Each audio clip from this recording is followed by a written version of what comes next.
Okay, in this lecture, we're going to discuss some more aspects of statistics and probability, specifically make some definitions about probability.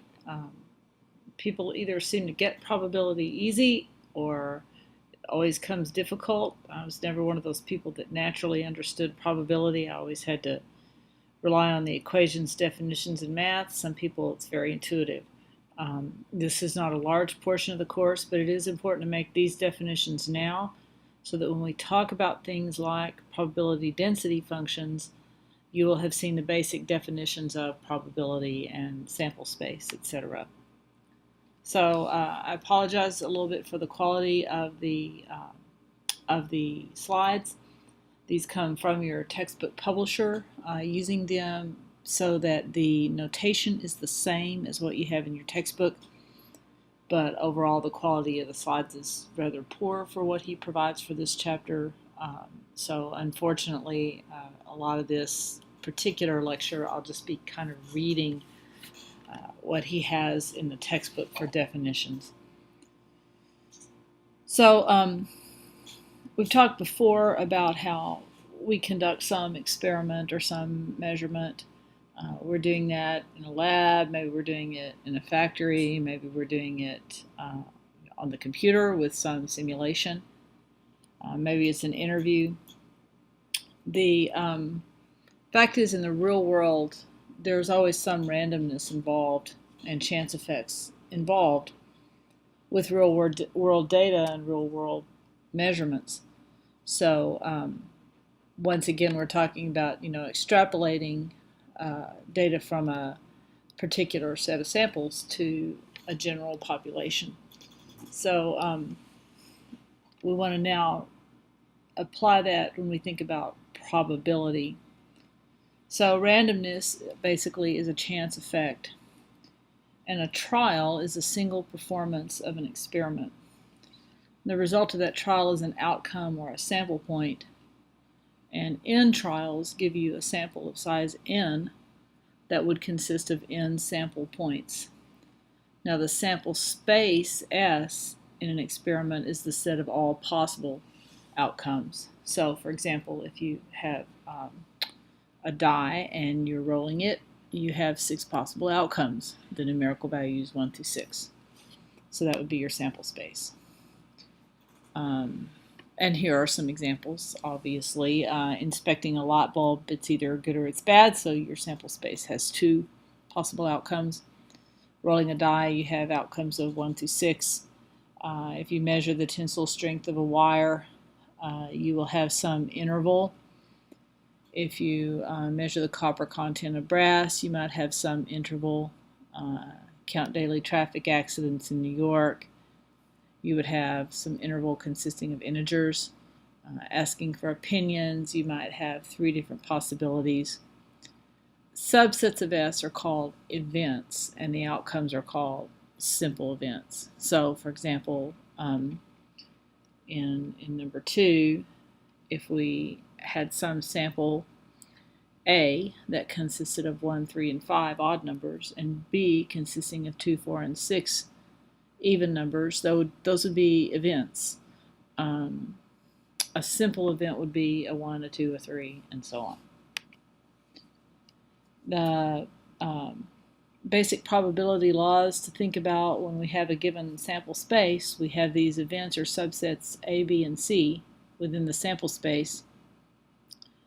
So the union of A and B consists of all points in A or B. If we think about rolling our dice, we could think about one set that is multiples of 3, another set that is an odd number, and so there the union of A and B would be the value 3. The intersection of A and B consists of all points that are in both A and B. So union is made with the U and intersection is made with the upside down U. So for example, if there are no points in common in A and B, then the intersection of A and B is equal to 0, where phi is the empty set. And I think I made a statement backwards. I think when I said about the multiples of 3 and the odd numbers, And that would be the intersection, would be the point 3. The union would be 1, 3, 5, and 6. So if you have no points in common, that's the empty set, and A and B are referred to as mutually exclusive or disjoint, because the occurrence of A excludes that of the occurrence of B. So obviously if we get an odd number, we can't get an even number. If we get heads in a coin toss, we can't get tails. The complement of A is the set of all points that are not in A. So if the complement of A is equal to B, then the union of A and its complement is the entire sample space. Sometimes instead of A with the superscript C, the complement's written as A bar. In this book, they don't use that notation. So you can generalize this to unions of multiple events, where you have events 1 through M, and the union acts as shown here. So the in this example, if we're taking A subscript J, the union J being 1 through M, then that just means we've got all points that are in at least one of the A's. The intersection would be the points in the sample space that are in all of the A's. So both a union and an intersection, you can define an infinite, you can have infinitely many subsets and infinitely many, an infinitely large size sample space. So this is a visual illustration of union and intersection. The union of A and B being all points in A, all points in B, the intersection just being the points in common, and then here is three sample spaces, or yeah, three events, and a sample space. This would be rolling a die. You can see that this dark blue is the intersection of A, C, and I'm assuming this is B, just the intersection of A and C. Couple of points in the sample space are omitted there. So as an example, union and intersection of three different events. Let's say A is the event that contains a number greater than 3, B is the event that contains a number less than 6, and C is the event that contains an even number. So if you took the intersection of A and B, that would be 4 and 5. If you took the intersection of B and C, that would be 2 and 4. Intersection of C and A would be 4 and 6. The intersection of all three would be 4. So that would be one example of just union and intersection in a common. Now if we look at probabilities, okay, the fundamental definition of the probability of an event A, as long as the sample space S consists of a finite number of outcomes and they're all equally likely. So obviously rolling a dice would be one of those. It would have 6 possible outcomes, all equally likely if it's a fair die. Then the probability of an event A is the number of points in A over the number of points in S. And the probability of S would be 1 because obviously you're including all possible outcomes in the sample space. So in rolling a fair dice once, what is the probability of A of obtaining a 5 or 6? And the probability of B of obtaining an even number. So each outcome is equally likely. So each single outcome has a probability of 6. The sample set, or the event A, could be a 5 or a 6. So that's 2 possible outcomes. So we would have 2 possible outcomes divided by a sample space of 6, that would be a probability of 1/3. Then the probability of B, which would be an even number, so we could have a 2, 4, or 6. So that would be 3 possible outcomes divided by a sample space of 6. The probability of an even point would be 1/2. So in general, here are some general definitions of probability. So as a general rule, for every event A in a a sample space S, the probability of A is going to be greater than or equal to 0 and less than or equal to 1, assuming that A is within S. The entire sample space has a probability of 1. If you have mutually exclusive events, so in other words, the intersection of A and B is the empty set, then the probability of the union of A and B is the probability of A and the probability of B. So that's a mutually exclusive event. Probabilities can be summed. If S is infinite, you have to replace this statement with a slightly different statement that your probability of the union of A1, A2, and so on is the probability of A1 plus the probability of A2 plus so on. So for mutually exclusive events, probabilities can be summed, and this is a fairly common concept in probability. So for an event A and its complement A complement in some sample space S, the probability of the complement of A is just 1 minus the probability of A. So here's just an example. We have 5 coins that are tossed simultaneously. We want the probability of the event A that at least one head turns up. So since each coin can be heads or tails, what is our sample space? Our sample space is our number of possible outcomes raised to the power of the number of trials. So that would be 2 to the 5th, so we would have 32 outcomes. Since all the coins are fair, we would say each possible outcome would have a probability of 1/32. So the event that we would have no heads turn up is 1 outcome. So that would be 1/32.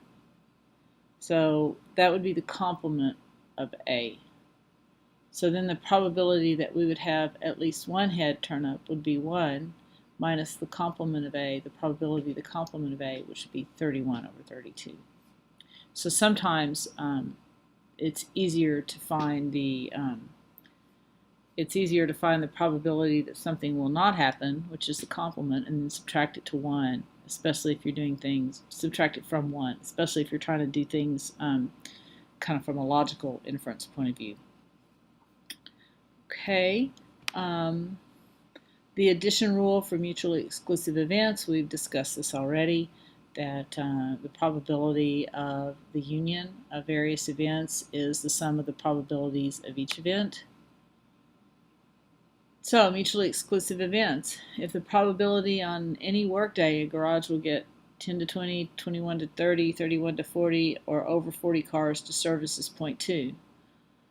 0.35, 0.25, and 0.12 respectively. So what's the probability on a given workday that the garage gets at least 21 cars? So if the garage gets at least 21 cars, then you will have the sum of the probability, because these are mutually exclusive events, of the last 1, 2, 3 of everything over the 10 to 20. So we're summing 0.35, 0.25, and 0.12. I believe this answer is incorrect, because over 40 cars would also be inclusive of that over 21. So I actually think that, oh, I'm sorry. Yeah, it's only 4 categories. I totally misread the question. So you have 0.35, 0.25, and 0.12, which is 0.72. You might ask yourself why 0.72 and 0.2 don't add to 1. That would be because we're not including the less than 10 category. So obviously the less than 10 category, 0 to 10 would be 0.08. So you can check this by the complementation rule to figure out the probability that it doesn't happen, and then subtract that from 1. But in order to do that, you have to realize that 0 to 10 category is missing. Okay, for some arbitrary events, so in other words, these are not necessarily mutually exclusive, the probability of the union of A and B is the probability of A and the probability of B summed together. minus the intersection of A and B. So this last term is what has to be added if A and B are not mutually exclusive. So if A and B can have some um, common occurrences, you have to subtract that probability of those intersecting type of events. So here's an example of that. So the probability of getting an odd number or a number less than 4. So if A is the probability of getting an odd number, that would be 3/6. B is the probability of getting a number less than 4. That would be 3/6. So if you just sort of add those together, that would give you a probability of 1. But we know that we could roll a 5 or 6, so we know that's not the case. So what happens is you have two values, 1 and 3, that represent actually an intersection between A and B. So the probability of one of those values occurring is 2/6. So when you do that, then you come up with the probability of 2/3. Conditional probability is the probability that an event B occurs after event or during an event A. So this is called conditional probability B given A. So given that you have blonde hair, what is the probability that you would have blue eyes? And this is denoted by probability of B with a vertical bar A. So A has already happened, and what happens is A has reduced your sample space.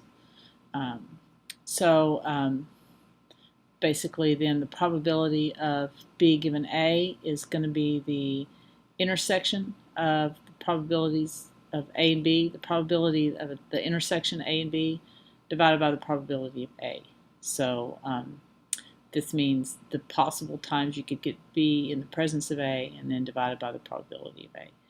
Similarly, conditional probability of A given B, exactly the same except we're dividing by the probability of B. And you're assuming here that the probabilities of A and B are not 0. If A and B are events in a sample space and the probability of A and probability of B is not equal to 0, then the probability of A times the probability of B given A, or the probability of B times the probability of A given B, is basically equal to the probability of the intersection of A and B.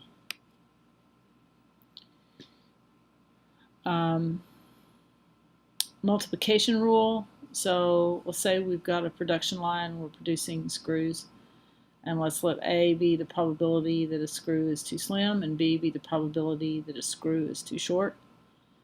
So probability of A is 0.01.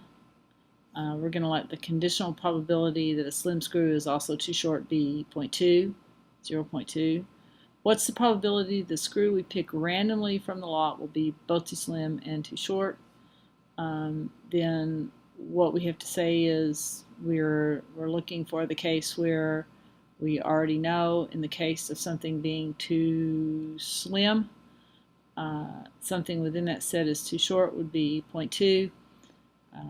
The screws too slim would be 0.1. We multiply those two together, we get 0.02. So 0.02%. So those kinds of probabilities are multiplicative. Independent events. So if the probability of the intersection of A and B is the probability of A and the probability of B, these are called independent events. And if we assume that the probability of A and the probability of B is not equal to 0, then the probability of A in the case of B is equal to the probability of A, and the probability of B in the case of A is equal to the probability of B. So there is no interdependence on the two events. So that would be like me saying if you have blonde hair, or it would be like me taking the class and saying we're going to look at the probability that someone in this class has blue eyes. And then we're going to take all the blonde-haired people in class and we're going to look at the probability that you have blue eyes. If that number is equal, then that means those are independent occurrences. Obviously, in that case, those would not be independent occurrences, but because we know that just genetically, it's more highly probable to have blue eyes if you have blonde hair, at least if you are a natural blonde.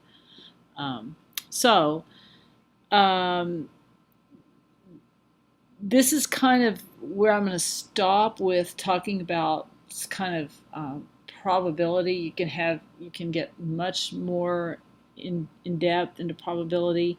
Um, Talking about union and intersection and probabilities, you've seen enough definitions now that when we talk about density functions and statistical testing, I think you've got enough background that really is all you'll need. There are a couple of pretty good courses available on Course RA in probability and statistics. If you've never looked into that and you feel like your understanding of probability needs to be deeper, um, there's a can't remember the name of the class. I think it's called Graphical Probabilistic Theory, um, and it's a very good class. And she goes into great detail on probability and understanding different circumstances and events. But for now, for what we want to do, this is sufficient.